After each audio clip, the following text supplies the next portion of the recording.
really use the leverage he has to call Israel to account, to make justice for Palestinians possible, that president would have the thanks, the respect, the support and the friendship of 95% of all Arabs and Muslims everywhere. Could I be right on that? You'd be right, but I would have to add a qualification that this would be a hypothetical case. And I think that there may have been a period where this was possible, and it could have happened, and it happened in the way in which you described. And I accept your principal thesis that this has been the center of, if you like, the core of the problem. Are you about to tell me that moment's gone?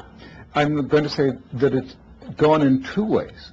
Not simply gone in the sense of whether a two-state solution is still available, but also gone in questioning whether the United States now, even if it chose to do so, and you had a president who was prepared, if you like, to stake all his capital, whether he would be able to use that leverage and actually bring about the changes that would create it. So I'm questioning now that the time has passed when actually a U.S. president, even if they had the political courage, were prepared to risk it, now could actually bring about a political solution in Israel. Because there are limits to the ability. I mean, of course, Israel can be influenced by the leverage of money and other issues. But at the bottom, would that still be enough to bring about the dismantling of that extraordinary infrastructure on the West Bank, the change of people? Could America do it without occupying Israel? Alastair, I think you're right, and I'll say why in a minute. Then this takes us to an enormous question. I think you're right, because I think basically gut Zionism says the following: Jews can't trust Gentiles. If anybody doubted that, the Holocaust is the proof. Therefore, we had to create, some Jews had to create a state that would always be a refuge of last resort for Jews. And if creating that required us to ethnically cleanse Palestine, well, that's the way it had to be. And if the world doesn't like the fact that we're here and we're holding what we keep, well, the world can go to hell. I actually think that's Zionism. So I agree with you. I think we passed the time when an American president could. But if I'm right about Zionism, and you're right about what you say about the real humiliation and anger, surely we are on the road for a clash of civilizations. I think we are on the road to a clash of values. That's certainly clear. I think the civilizational aspect of it is more complex, because we both have civilizational aspects of each other, and but this is a clash of values. Let's say clash of values. How does this clash manifest itself? How does it unfold? Well, I think it's unfolding. I think it's unfolding in the region now, in that we are seeing movements that are saying that we do need a change. We have to get back to a system that puts justice back in the frame, that actually looks back to the repository of human experience in order to get back to real human values, and that we need to look at a new organizational principle for politics, a different form of politics, a politics that isn't based simply on a sense of power, and that this is simply a question of domination, but is a question of how to find the right road to a coexistence between us.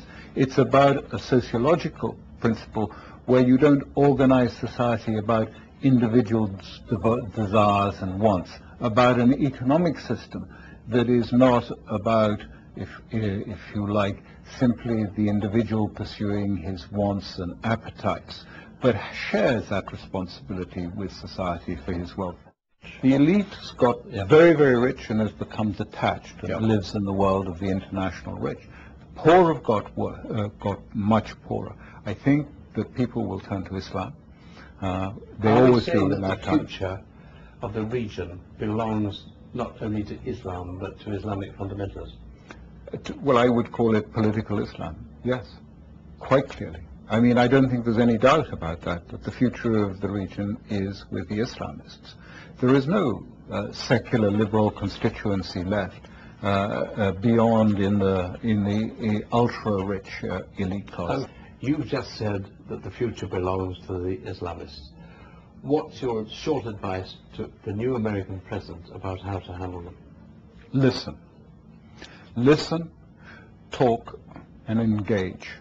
And I think that will, in fact, I think it would transform the whole atmospherics. It wouldn't resolve all the problems. They're deep-seated problems. It will take years, but it would change the atmosphere.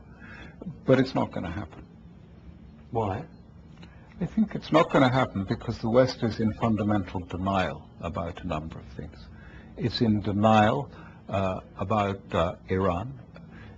At the end of the Gulf War, it became inevitable.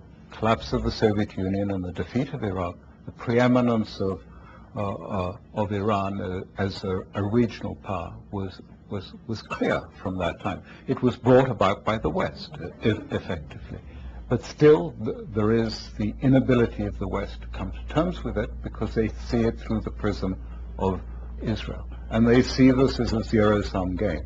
If Iran gets stronger, it threatens Israel. Unless Israel is stronger, etc. So I think there's denial about that.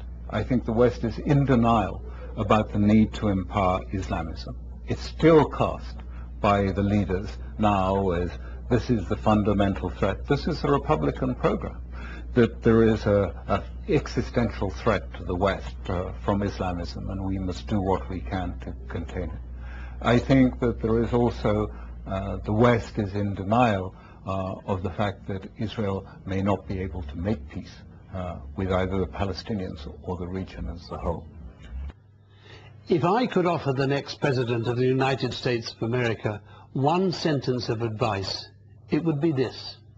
If you really want to understand why the Muslim world is so angry, send for Alastair Crooke and listen to him.